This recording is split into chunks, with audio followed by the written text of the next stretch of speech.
Over the past few days, a lot has happened, and it does appear that government business is challenged after the demise of our president, Professor John Evans Atta Mills. From the choice of a vice president to transition to swearing a new president in the person of John Dramani Mahama to where the president will be buried have all been issues that have been in circulation in the media and in the social discourse in the past week. Tonight, my guest on PM Express Personality Profile is Honorable Abdul-Rashid Hassan Pelpuo, who is Member of Parliament for Wa Central, and he was former Sports Minister in 2009 and 2010. We'll talk with him to tell us about himself, the hero in him, the man behind the politician, and then we'll put to him other issues which have been happening in the past few days. Welcome to PM Express Personality Friday, Honorable Pelpuo. Thank you. It's nice to have you. Thank you very much. A lot has happened in the past few weeks, like I said, and the demise of the late president. How did that hit you? Well, it came as a shock, and especially on the day it happened, when Parliament, and we got a communications from him indicating to Parliament, as the Constitution demands, that he was traveling to Nigeria on a return journey. And so we got that communication, but right after adjournment, I sat in my office and somebody called me from outside to inform me that he heard that the president was dead. I challenged it. I told him it wasn't true. He should discard it because those were rumors normally put about by people who didn't like him. Then, shortly after that, somebody knocked at my door and informed me, Honorable, we have just heard something and the news is coming from Castle for you. And then they informed me. I was shocked beyond description. I was devastated, given beyond the formal relations we had. I had very, very personal relation with him. So it was a shocking news to me. Tell us about the personal relationship. How personal was your relationship with the president, the late president? Well, on a few occasions, we would sit down and have a chat, friendly chat. I was like a son to him. I was like a very good friend to him, apart from being my leader in the party and government. And on some occasions, he would invite me. So, well, I will visit him, and then he will give me time and space to sit down and chat with him. On a few occasions, we will sit and chat for nearly an hour, whilst he would put aside everything and we will sit down and chat. He would tell me everything about himself, everything. I mean that, at least within the space of time allocated, we could spend together. And on one particular occasion, when we were chatting, it came up, political issues, and corruption issues came up. And he said, Rashid, we need this country. Corruption is bad. And I don't know what anybody would want to corrupt me for. I don't know what I can get out of somebody coming to me and dashing me $1 million and say, this is a Benz car for you. What am I going to do with a Benz car? What am I going to do with 1 million? This country is the one we want. Then he went on and told me about the need for us to build this country and all that. And he would tell me very personal things about, his childhood, how he grew up, football, where he was in charge of some teams, eventually how he became a chief executive of a sporting club, at Accra House of Oak, Accra House of Oak, and then and a lot of things. His involvement in Ghana Olympics Committee and all that. His when he was in the university, what he used to do. We did a lot of chatting. And on another occasion, I went there, for example, this is very memorable. He told me, Rashid, I just feel like getting out of this office, locking the door, go and hand over everything, take my bag and leave. I don't know why everybody is, these people are attacking me so much. And all these are things that show that he was so close to me, or rather I was so close to him. And I remember when I was going to, when he was going to do his reshuffle, he called me and he said, Rashid, I have something for you. It's not a good news, and I don't like saying what I'm going to tell you, and I wish I was not to say it. I said, sir, what is it? He said, well, I think that there is a reason for me to move you out of the ministry. I said, oh, sir, it's not a problem at all. I know you always look for the best for me, so I don't have a problem with that. He said, okay, thank you. I'm very happy about that. That was when you were sports minister? Yeah, when I was in the sports ministry. And even before that, when I was minister at the presidency, where I was, and he needed me, he sent for me. He said they should call me. But they called me, I was not available because I came to Parliament that day, and there was some heated debate, and so I had to put off my phone. So they called and couldn't get me. Eventually, when they got me, they said, the president had been calling you. Where are you? Then I went there. When I went, he had already left the office, but he left a message to his secretary to inform me that he wanted to move me from the ministry of Minister of State to the. So he sought your consent anytime he needed to reshuffle you. And this is a man, you can't imagine his humility. A great man, a man who could understand the people he dealt with, who was very open, transparent, committed to national development, loves his people, loved the country, and a man you cannot imagine the kind of godly nature he had in him. God sent him to Ghana, and his death should be a way out for us to understand ourselves and to begin to rethink about who we are and what we can do to make this Ghana a great Ghana, a better Ghana as he imagined himself and was pursuing as a vision. So how did you get into politics? You are a development consultant before you got into politics. How did you get there? Well, I think it's because of the background I come from.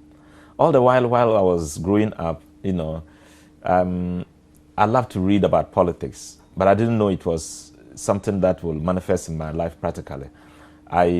Whilst I was in secondary school, I remember one of the first positions I got was in Form 3 when I was in Form 3. And which secondary school was this? Secondary School. WA Secondary School. Which years were you in WA Secondary School? I was in WA Secondary School between 1978 and 1983. I finished Form 5. Then I went out to teach, as a people teacher for 1.5 years, and came back to sixth form in 1985 and finished in 86. At the same place? At the WA Secondary School. Okay. Yeah. When I was in Form 3, the class protested against their class captain and said they didn't want him because he was too difficult and not doing his work, and things where he couldn't call the teacher. So the class master came. It had to draw the attention of the class master. He came and said, please, who do you want? After everything he said, who do you want? In unison, everybody shouted, Rashid. We all wanted Rashid, So I began to wonder, why is everybody saying me? And that was how I first became a leader of a group. And subsequently, in that place, there used to be something like the Green Book Club, Gaddafi's Green Book. And Ghana and Libya at the time were very close, and we established Green Book clubs everywhere. And they voted me as the president of the Green Book Club. The first day I attended the meeting, everybody said they wanted me to be the president. Then subsequently, I became the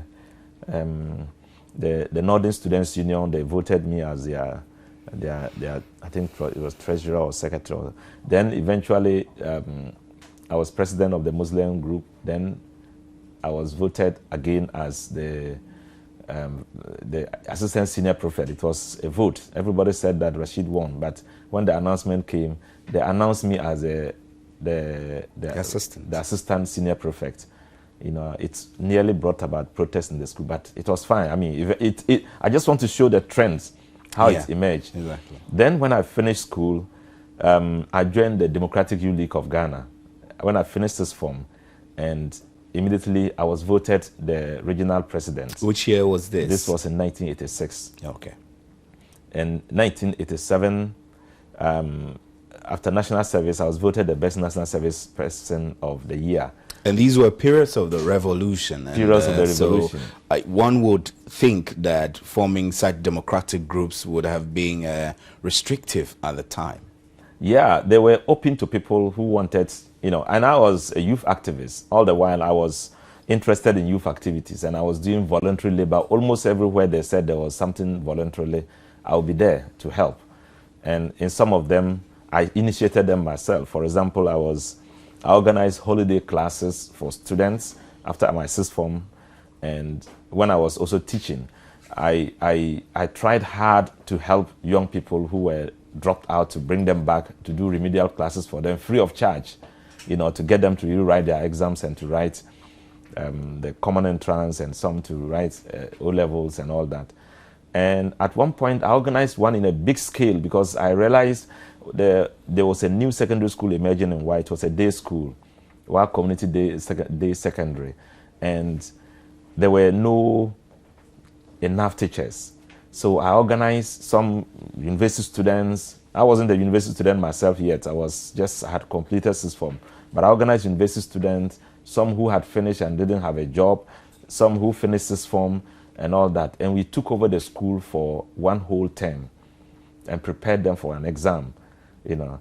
And I sat as if I was the headmaster. But thank God, the headmaster cooperated with me very well.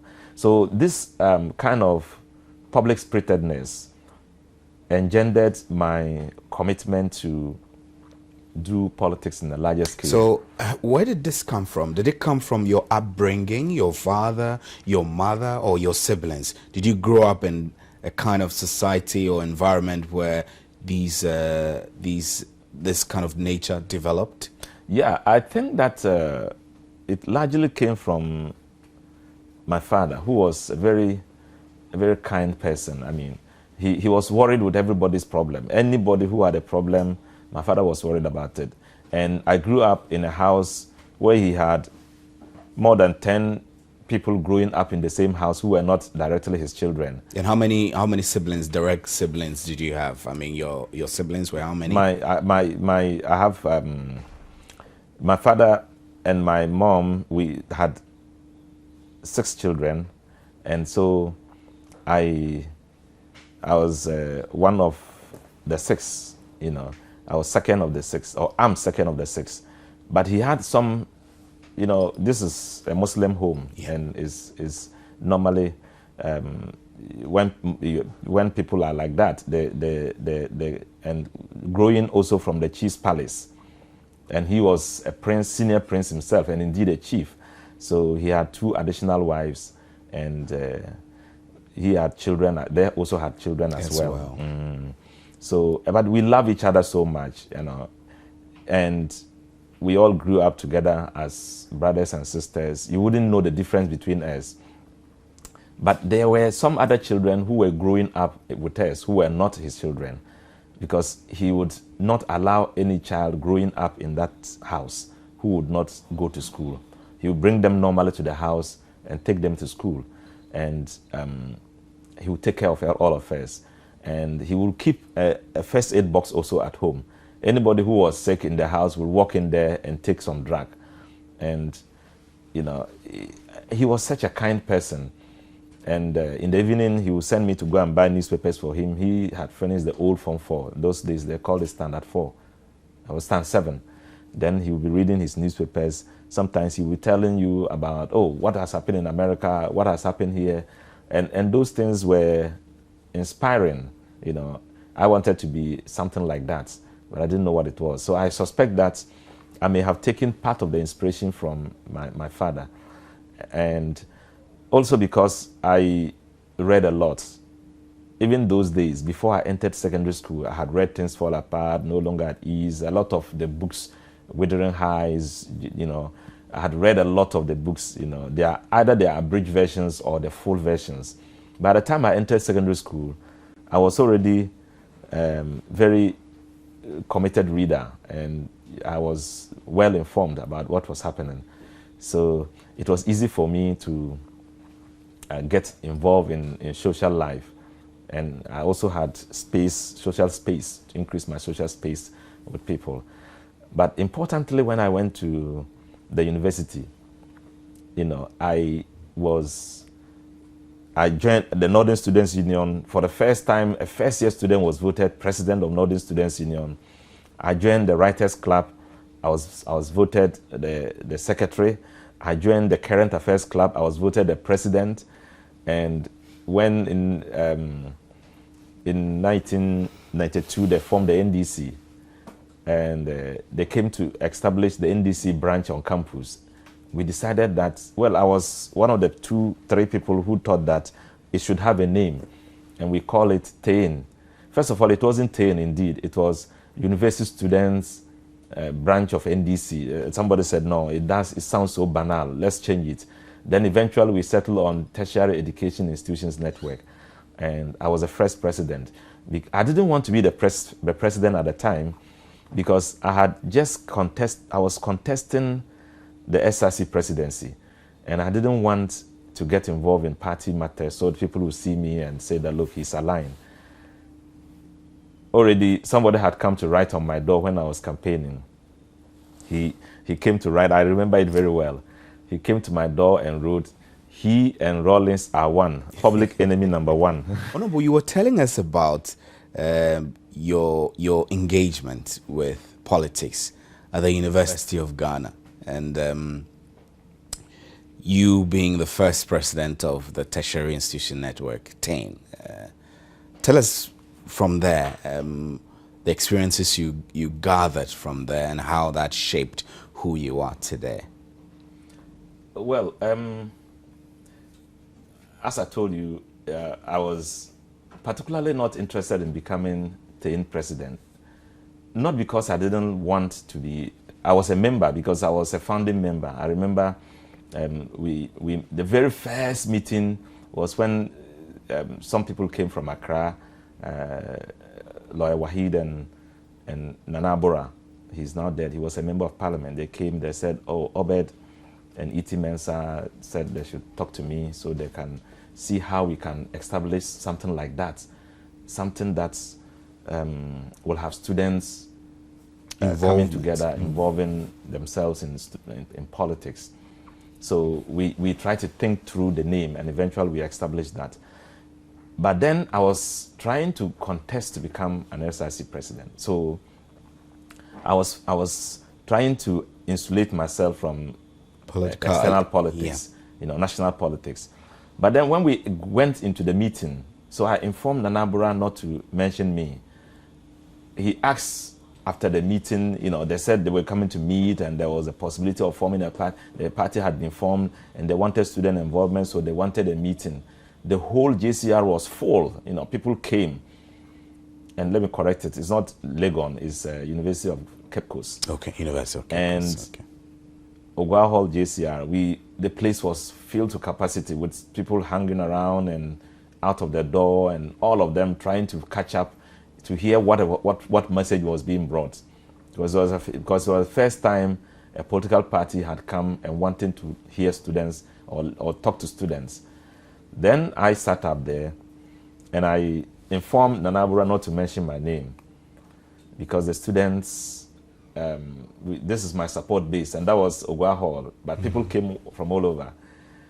But as we sat there, and at a point he asked the students, so we have to, because of the importance of this thing, even though it hasn't taken the shape we want yet, we want to ask if there's a need for us to have an executive. Everybody said yes.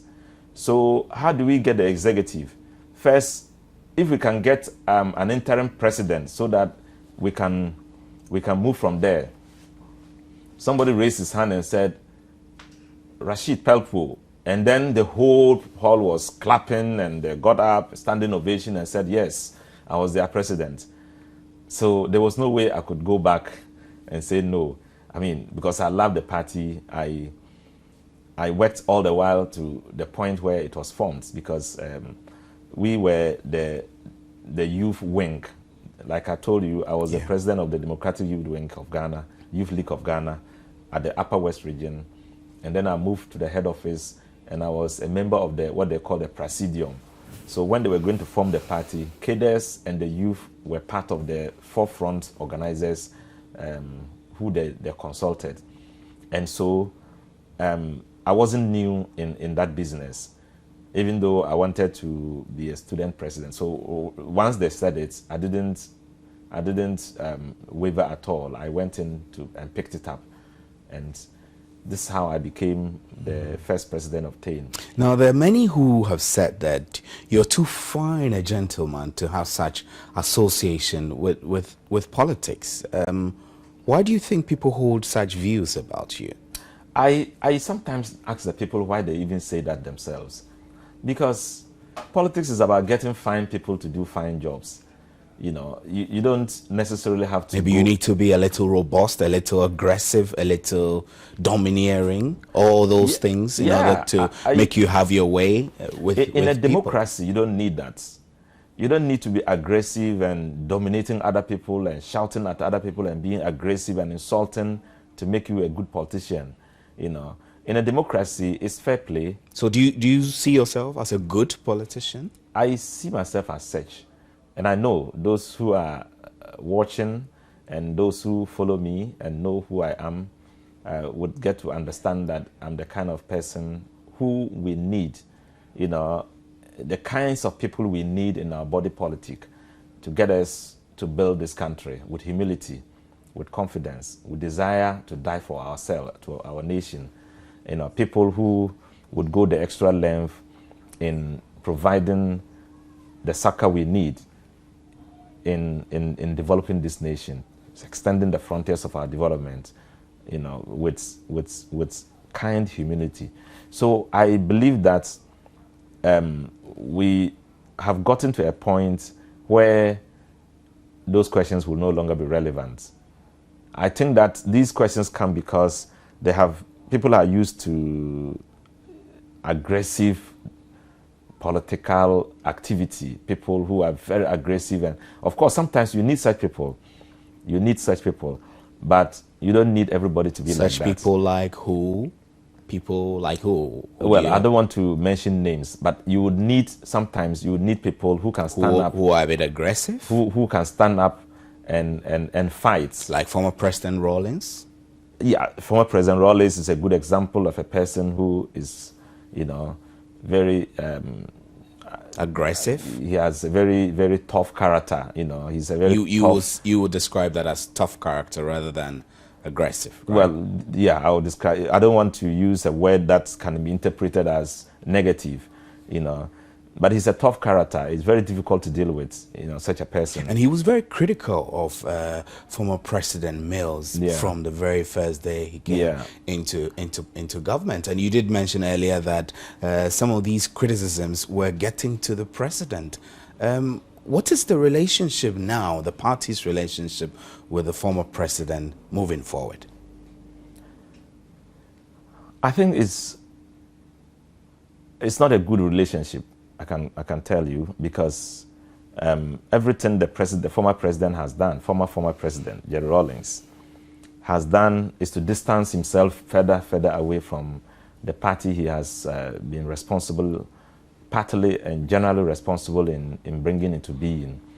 And we are not talking about, it shouldn't be personalities at all. It's about the principle that brings us all together, the principle that ignited the desire for some of us to go into politics. Probity and accountability, which he talks about all the time. And the desire to build Ghana. You know, I told you I was with the Democratic Youth League of Ghana. And eventually, all the things we discussed those days as young people were selfless things that we will do to create a condition of national development, and the involvement of young people in that enterprise, and the involvement of Ghanaians in building their own lives, you know, without overly dependence on the external for support. And these are, plus the social aspect of it, the social democratic aspect of it, that allows you to put human beings first in policy decisions and in implementation of policy directions. And so we join because of all these things. We haven't joined because somebody is angry with another person and thinks that the person is not qualified to do a job, or thinks that the person has some qualities that don't match. You know, at the base of it all is the people of Ghana. If they elect me as a member of parliament for Wa Central, you can criticize me, but you can't take me out until the people again vote me out. Yeah. That is the dispensation we find ourselves. And I will encourage Jerry Rawlings and any other person to see our democracy and our transition and our experience in that light, that you can criticize, but you can do nothing further about it. But do you expect that after the demise of the late President Mills, these criticisms coming from the former First Family, Rawlingses and the Rawlingses, would stop or will minimize? Well, who will they be criticizing? They were criticizing the president for various things. They criticize him for various reasons. The man has gone into the realm of a different life altogether. What can you criticize about him any longer? So that's why I'm saying it's not about human beings at all. It's about the principal existence of the party, which has engineered our desire to take power from the state power and manage it to the benefit of the people. And so we can always dialogue, we can debate, we can disagree, but it has to have a point. And mostly because we are a family, we need to ensure that we do so within closed doors, so that you don't necessarily have to be outside all the time talking and criticizing your own party to the death point. But would you say Rawlings's criticisms of the late president were unfounded? I mean, he made spurious allegations of the president surrounding himself with greedy bastards even until his death. Would you say those are unfounded? They were unnecessary. They were unnecessary in the public domain. But not unfounded, just unnecessary? Well, they were, I don't know on what basis he was criticized. He criticized and described other people as greedy bastards. He worked with them all. I didn't work with them. And he knew them. But if there had been such a need for such a criticism, I think that it shouldn't be public. You don't describe people like that in public. But why wouldn't it shouldn't be made public? I mean, people voted for the president in public. So if they have issues to criticize, can they not say it in public, even if they're not they have their former First Family? I disagree with anybody describing another person as a greedy bastard because of his involvement in politics. You know, I don't agree with that. Why? Is it because if I'm doing the wrong thing or if I'm not being effective in government, I shouldn't be insulted before the eyes of my children and other decent Ghanaians who want to see me or who admire me and want to see me progress? You insult me in that manner. It's unacceptable. I don't think that is something we should accept in our body politic. A lot has gone on, really, and there are people who say that the NDC is struggling to cope with the death of the former president, coming from a situation where the president was facing all these criticism from the former First Family, the Rawlingses, and now he's passed on. The party is having to deal with the back and forth of where to lay the president to rest. Flagstaff House, Marine Drive, Kwame Nkrumah Mausoleum, his hometown. The back and forth appeared to suggest to people that the NDC is shaking and it's not in control. No, it is Ghana that is shaking and not in control of itself. I mean, we don't have a burial place for our presidents. For the first time, His Excellency John Mahama is thinking that let's try to get something like that happen in this country. So, in other words, we are tackling the bigger issue of carrying the national burden of solving a problem that has been existing for all this while. A huge figure has fallen, and that's the president, former president, Atta Mills. And the space he occupied has become almost void. Void not because of the need for a president. Of course, we have John Mahama, who, Honorable Excellency John Mahama, who has occupied the void of the presidency. But I'm talking about the other social effects that we would have taken time to occupy. It's void now. So it's not easy for us to stabilize the whole nation, to stabilize and be happy that we have helped him to transit into the other space of life. And so we are saddled with a venue to bury him. We are saddled with the problem of getting ourselves another vice president. Problem of building bridges, for Because example, with those who are being harsh and critical with the party also. Are these things you're considering too? Yeah, these are a combination of all these things are things that His Excellency John Mahama is dealing with on our behalf. And just remember, when he occupied the bigger void of the president's demise, he has also left a void which should be occupied. So these are peculiar to us, NDC. But what is more peculiar to us as a country, or what is peculiar to us as a country, is the burial place of the president, the funeral arrangements. What do we do as a people? It's the first time it has occurred. So this is a national endeavor to come to terms with the reality of the time, and not the NDC at all.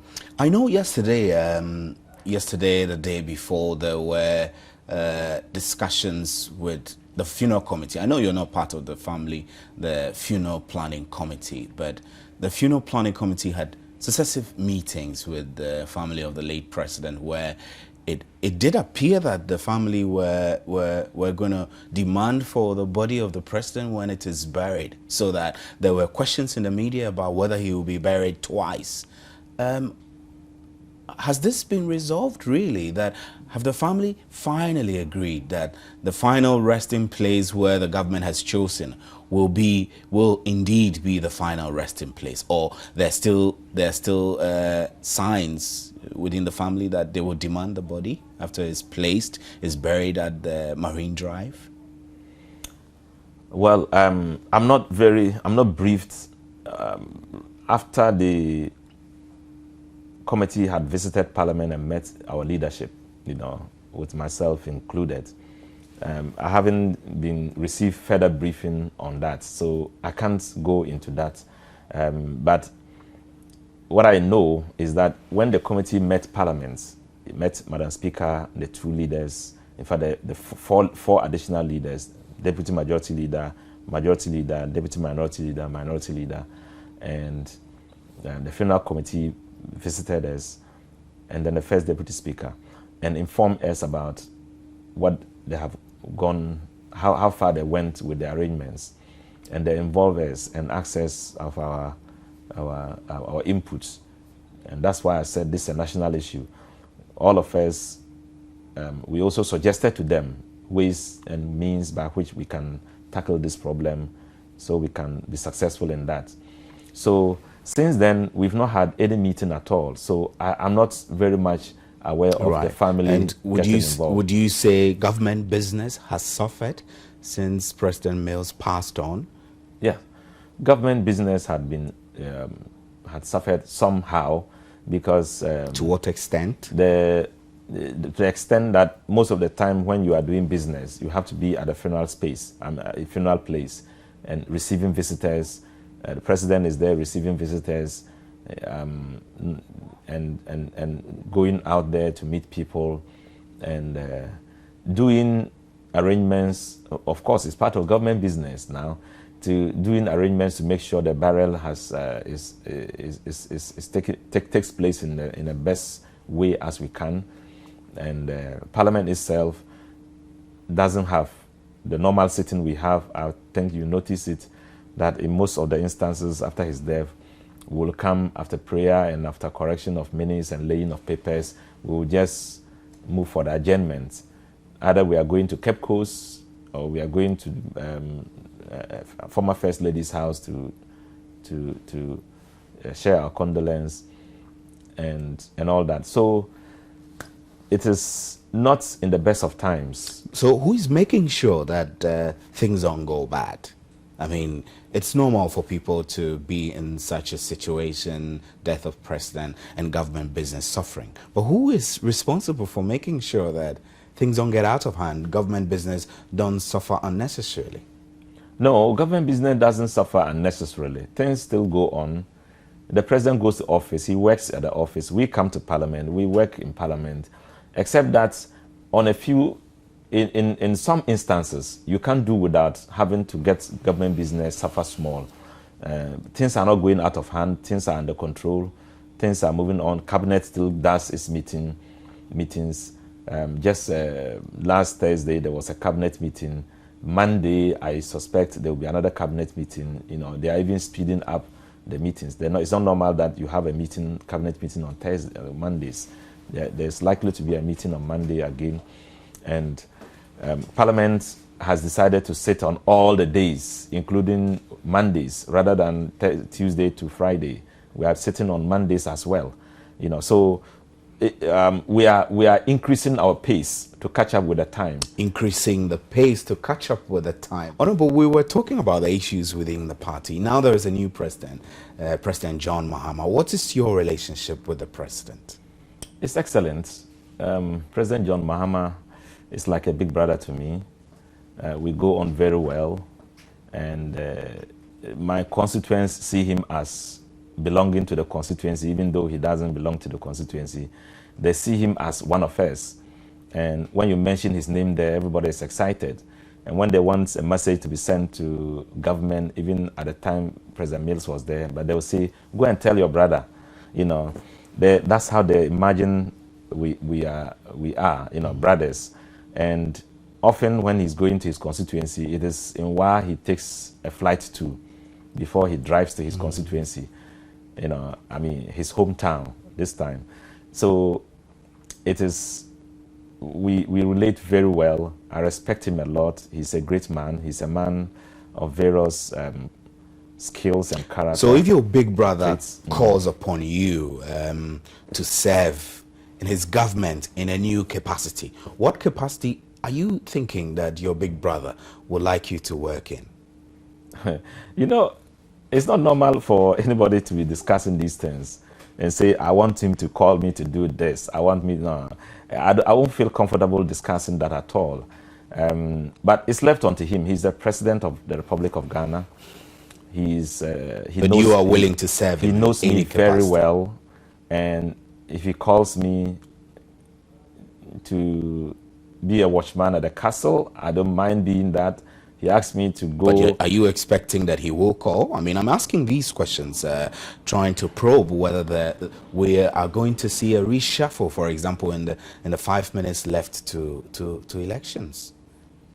Well, I will leave everything in the hands of the president. He has the sole responsibility of making his choices of ministers and other appointees.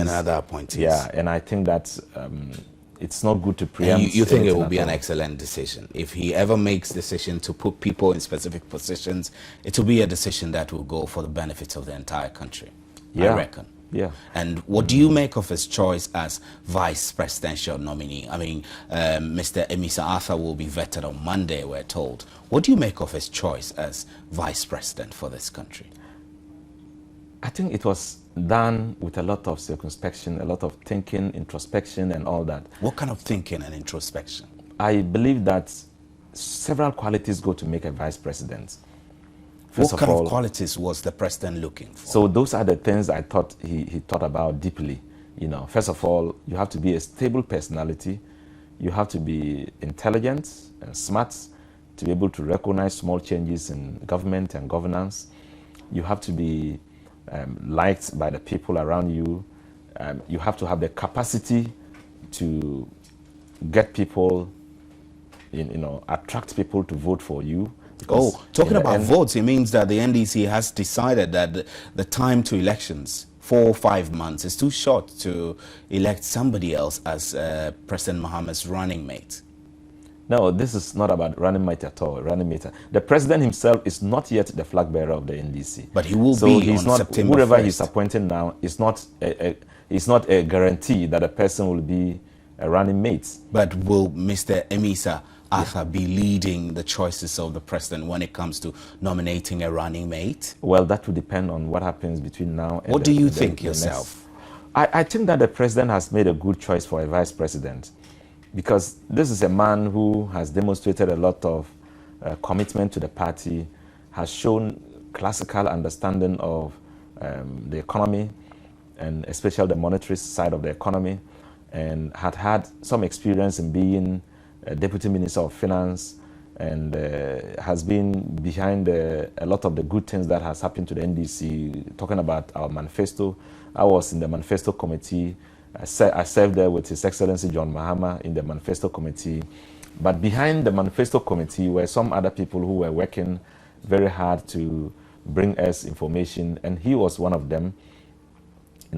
And this is a man who we all know, is a very sober personality who is reflective in his thinking, and I know that that choice is a good choice for NDC. So you don't agree with Victor Smith, who says that Emisa Arthur is not a winnable candidate? I don't even and know not why suitable to match in the first place. President Mahama. I don't know in the first place why he did that.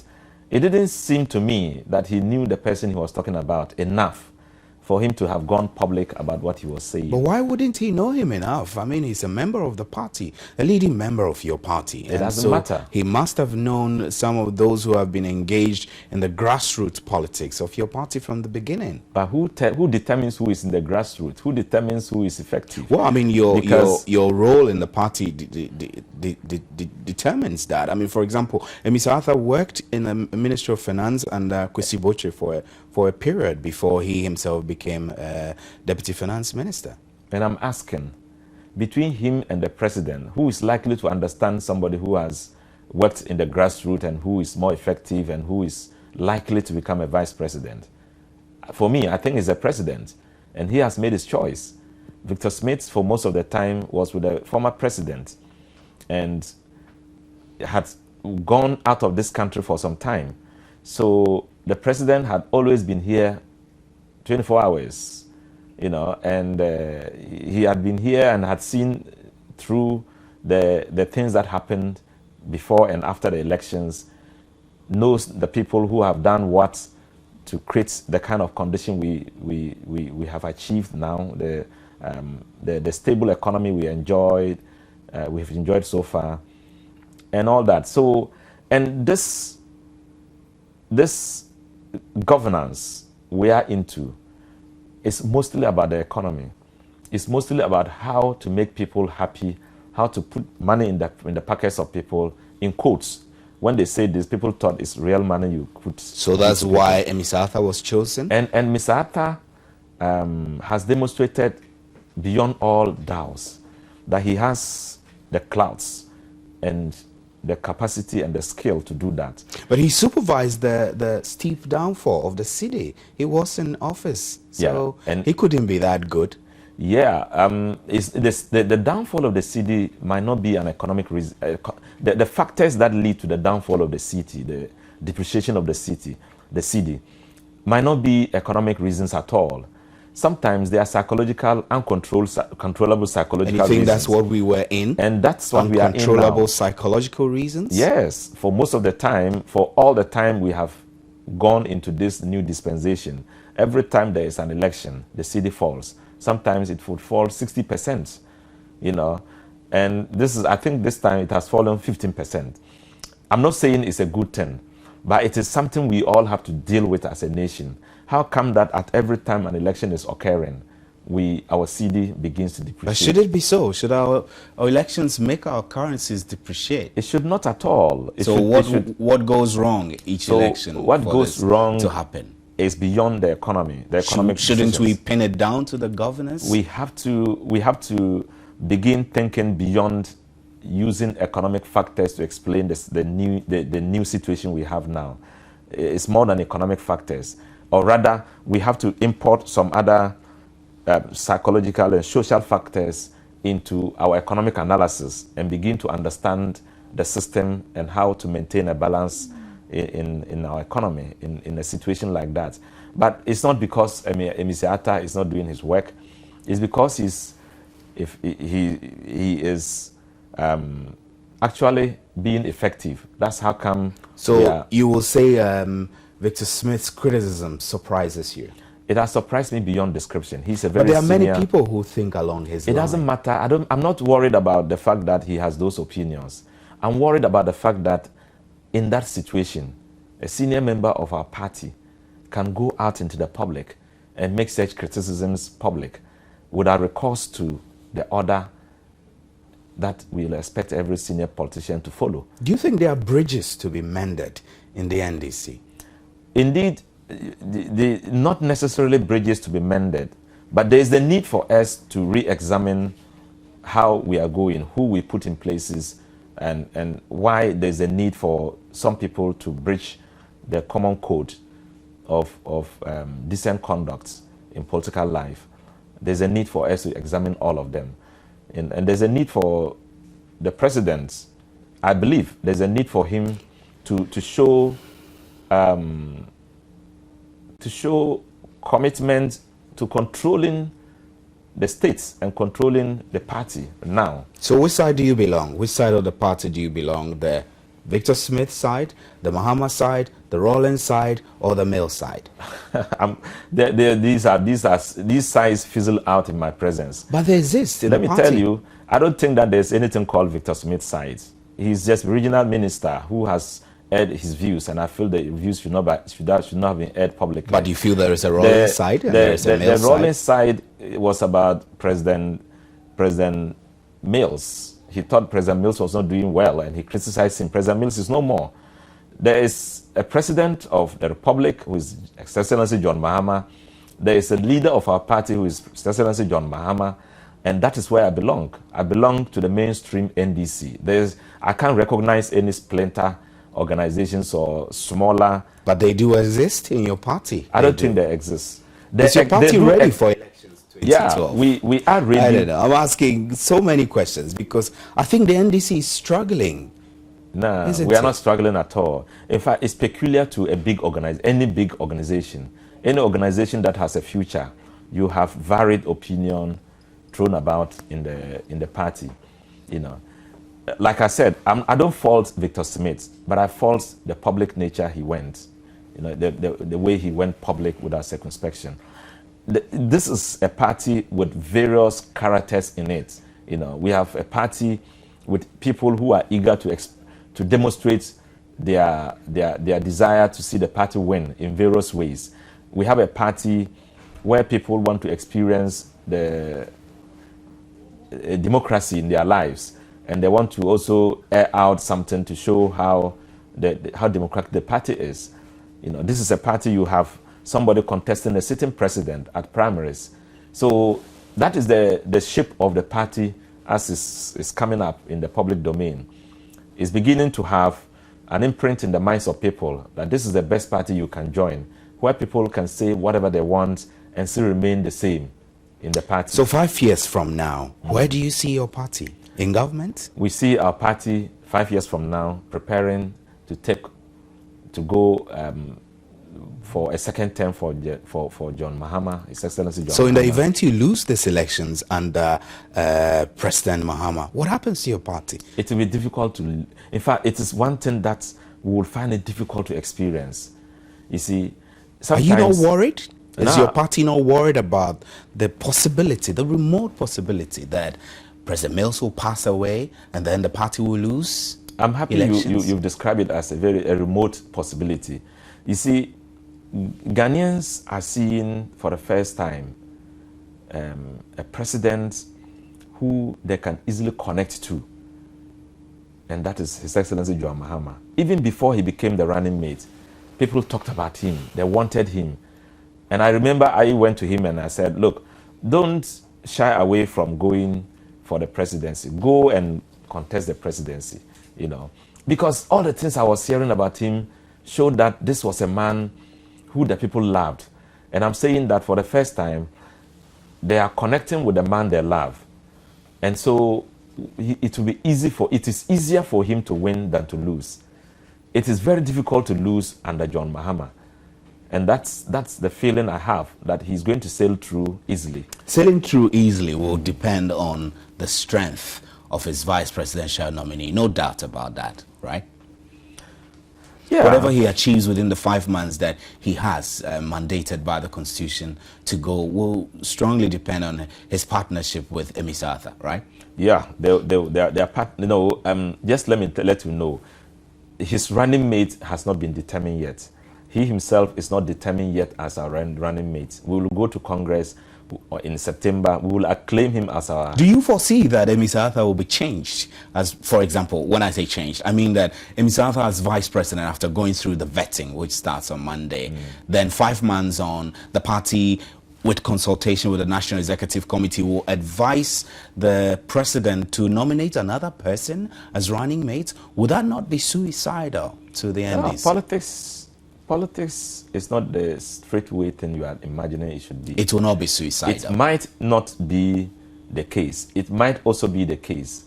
Let's give the president the opportunity to make a choice when he's voted the flag bearer, or when he's acclaimed the flag bearer.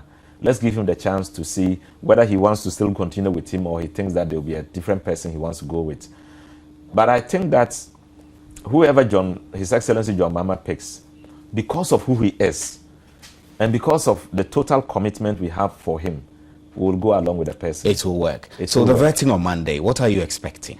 Well, I expect that the nominated vice president will demonstrate his mettle and show class and distinction. He will let people know who he is. It's an opportunity to reach out to the people and for the people to connect with him. He has an opportunity to show himself out to the public. And I know the questions that they will pose to him will not be too difficult for him to respond to adequately. I know he has the power, the charisma, the intelligence, and the skill to deal with all such questions, especially those bordering on his profession. And I know he will do well. Yesterday, PC Pelpuo mentioned that he will do everything in his power to ensure that Emis Arthur does not get the nod. In the event that he does not get the nod, would that surprise you? That will be constitutional precedence. It is the beauty of our democracy that people will speak their minds. But somebody speaking his mind does not mean that he has a kind of clout or influence. He imagines he has. I don't know. So you think PC Pelpuo is just blowing? No, I don't know where he's going to stand to make it happen the way he's imagining. He will rally support from the NDC, from maybe the Select Committee, Parliamentary Vetting Committee. Well, we are there. We are hoping I am the vice chairman of the appointment committee. He hasn't talked to me. I even called him and I asked him, my brother, why are you going about saying things which are not supposed to be said now? You are criticizing when you shouldn't be criticizing. You are politicking when we are not in the mood for politics. And he said, you are my brother. I will see you later. So what questions? So I don't think that this thing is going to influence us. What questions are you going to put to the vice presidential nominee when he appears before the committee on Monday? Well, we will ask him a number of questions about his job. Your questions. Oh, my questions. I'll leave it until the time comes. Would you ask any question at all? I may ask a question, but depending on the seeing mood. that he's from your party side, you may not ask a question at all. And that will feed into the speculation that these appointment committees and processes are just rubber stamps, really. Well, everybody has this impression about Parliament, about our committees and all that. Sometimes they have a negative influence on us. We do our best to perform to the best of our ability. But the media and some individuals often will call us names. I think that is not fair to us. But we are given a duty to bring out the person behind the papers, and then the image, the couch for themselves. And it's for you to now judge what we have done, whether it is acceptable or not. So if we question the person, he answers, then you are the person looking at it, and you will then observe and determine whether he's the person he says he is. We can't go beyond that. We have a specific duty and responsibility to question the person and to bring out what is in him that he's not showing to the public. So the public will do well to follow and be part of it. But beyond that, the committee cannot do much. And I disagree that, I'm not saying you, what the other members of the public will say, we are rubber stamp and we are this or that. We are a responsible committee and we are very determined to do our best to do what the Constitution and our standing orders have access to do. Thank you very much, Honorable Rashid Pelpuo. He has been my guest on PM Express Personality Friday for tonight.